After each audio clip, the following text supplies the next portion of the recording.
ये आप खुद जानते हैं, हमने पहले भी कहा, ना हिंदू ना मुसलमान ना सिख ना ईसाई, सबसे पहले मेरा हिंदुस्तान का नारा कांग्रेस हमेशा बुलंद करती है। सीनियर लीडर महेश जोशी जी, रफीक भाई हमारे एमएलए, अमीन भाई हमारे एमएलए बैठे हैं, सब पार्षदों से राय इन्होंने खुद ने ली। एक रणनीति थी और रणनीति के तहत पहले मेयर का चुनाव हम जीते और कांग्रेस पृष्ठभूमि के जो निर्दलीय जीते वो बिना शर्त आकर उन्होंने समर्थन दिया। हमें 56 वोट मिले, दिन पर दिन हमारे वोट बढ़ते गए। बीजेपी का झूठ, फरेब और धोखा यहाँ भी नहीं चला। उन्होंने कोशिश की, हॉर्स ट्रेडिंग की, पूरे देश ने देखा। ये वही महेश जोशी जी जिन्होंने विधायकों की खरीद फरोख्त के टाइम पे मुकदमा दर्ज कराया था। तब केंद्रीय मंत्री गजेंद्र सिंह थे, भाई उनसे तो जबरदस्ती वॉइस सैंपल ले नहीं सकती एसीबी। लेकिन अब यदि बीजेपी ईमानदार है तो वॉइस सैंपल जिनकी आवाज उनके करवा दें, तो कांग्रेस को माफी मांगनी पड़ेगी। और यदि वॉइस सैंपल नहीं कराते हैं तो ये तय हो गई कि बीजेपी का राजस्थान का हर नेता झूठ का जनरेटर है। कटारिया जी, पूनिया जी, राजेंद्र राठौड़ तब बहुत चिल्ला चिल्ला के बोल रहे थे कि महेश जोशी ने एमएलए के मामले में झूठा कराया, वो कराया। तो एक मर्यादा है कांग्रेस की, तो अब करा दो वॉइस सैंपल। अब तो नेता आपके मेयर के हस्बैंड की आवाज है, वॉइस सैंपल कराओ और कौन माफी मांगेगा ये भी क्लियर हो जाएगा। अब डिप्टी मेयर का चुनाव भी हम जीतेंगे। डिप्टी मेयर असलम फारूकी हवा महल से तीसरी बार पार्षद है। सब पार्षदों की राय से डिसीजन लिया गया, यूनानिमस। और ये तय बात है, धर्म और जाति के नाम पर फैसले लिए नहीं जाते। जब आप बीच में बीजेपी का षड्यंत्र चला, बीजेपी के इशारे पर कुछ लोग जो रफीक खान और अमीन भाई के खिलाफ राजनीति कर रहे थे, उस वक्त चुनाव में एमएलए चुनाव में इस देश का माइनॉरिटीज, एससी एसटी ओबीसी सब कांग्रेस पार्टी को समर्थन करते हैं। एससी एसटी माइनॉरिटी, इस वोट पे सेंध लगाने के लिए बीजेपी बड़ी बड़ी बातें करती है। तो भारतीय जनता पार्टी ने आज डिप्टी मेयर का चुनाव दे देती। भारतीय जनता पार्टी किसी माइनॉरिटी को टिकट किसी ने मना किया है? बातें नहीं करे। बीजेपी के मन में जहर भरा हुआ है। बीजेपी जहर भरा हुआ है, सिर्फ वोट के लिए सब कुछ करती है। दंगे करा दो, झगड़ा करा दो, फसाद करा दो। हमने चुनाव लड़ा उन्नति तरक्की विकास के नारे पर। हमने चुनाव लड़ा कांग्रेस की गहलोत सरकार के डेवलपमेंट के कामों पर। हमने चुनाव लड़ा इस गहलोत सरकार के विजन पर, और उस विजन में हमें परसेंटेज ऑफ वोट ज्यादा मिला। आज डिप्टी मेयर का चुनाव है। अभी महेश जी, अमीन भाई, रफीक भाई, हम सब वहाँ होटल में हमारे पार्षद है, वहाँ जाएंगे। उसके बाद 2:30 से या 2 से 5 बजे तक पोलिंग है, वोटिंग होगी।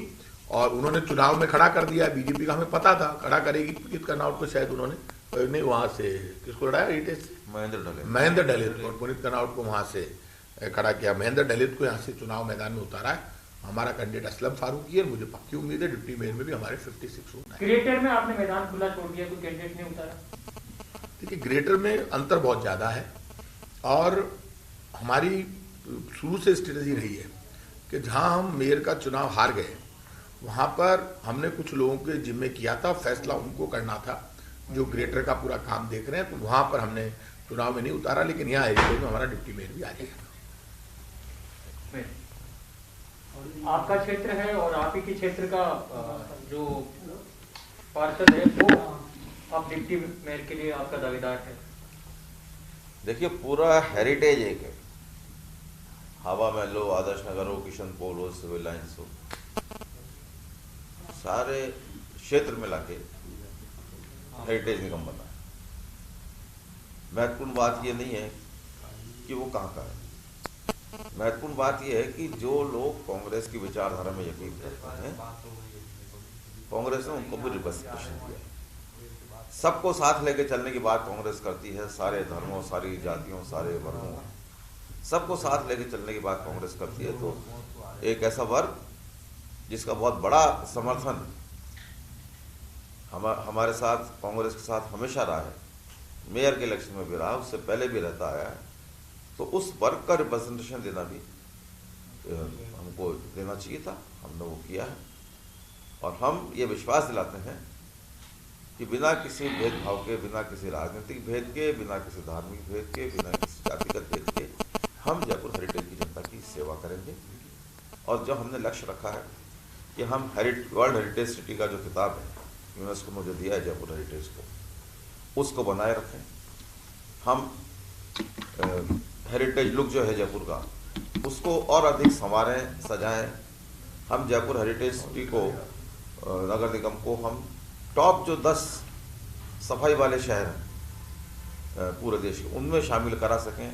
हम ये करा सकें कि जो नाले खुले पड़े हैं उनको हम छपवाएं, जो सड़कों की कोई समस्या है, गलियों की सफाई की समस्या है, उन सारी समस्याओं को हम दूर कर सकें। और जो पेंडिंग काम चल रहे हैं, जो पिछली कांग्रेस सरकार के टाइम पे हमने किए थे कि स्टेट ग्रांट के पट्टे की बात है, पूछा उपाड़ जिसको कहते हैं, हमने पिछली बार पूछा उपाड़ के पट्टे दिए थे, बड़ी संख्या हमने पूछा उपाड़ के पट्टे दिए थे।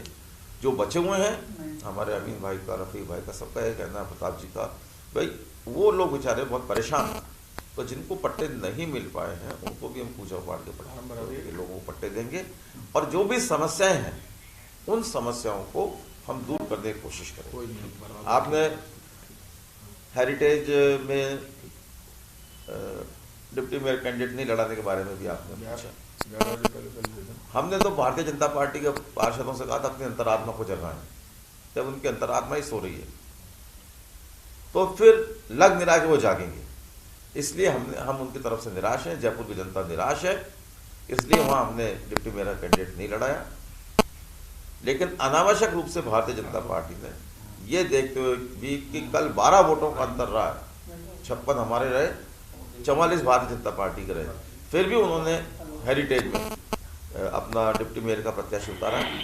खरीद फरोख्त की बात हम लोग बार बार कहते हैं, हमने आरोप भी लगाए, और मुझे लगता है कि भारतीय जनता पार्टी के नेता है ना, वो आदमी तो मेरे को ठीक लगता है अजय यादव, कैसे उसने बातें कर ली पार्टी के बहकाव में आके पता नहीं, लेकिन मुझे लगता है उसके खिलाफ कार्रवाई करा के मानेंगे भारतीय जनता पार्टी के नेता। टारगेट कर रहे हैं हमको, हम कह रहे हैं भाई उसकी आवाज नहीं तो हम पे मानहानि का मुकदमा करें ना, और वो बार बार हमको छेड़ रहे हैं, तो मुझे लगता है कि वो उसके खिलाफ कार्रवाई करा के ही मानेंगे। तो मैं कहना चाहता हूँ अपने हम पे नहीं, अपने कार्यकर्ताओं पर तो दया करें भारतीय जनता पार्टी के नेता। जो चुनाव में बातें हुई, अगर उसको ठीक ढंग से मानते हुए अगर वो भूलेंगे तो हमें कोई दिक्कत नहीं है, लेकिन अगर वो भूलेंगे नहीं तो कानून अपना काम करेगा, उसके अंदर कोई कुछ नहीं कर सकता। सर, असलम फारूकी को आपने तय किया है, लेकिन 4 बार के पार्षद भी थे और कुछ ऐसे पार्षद भी थे जो और भी इस लाइन में थे।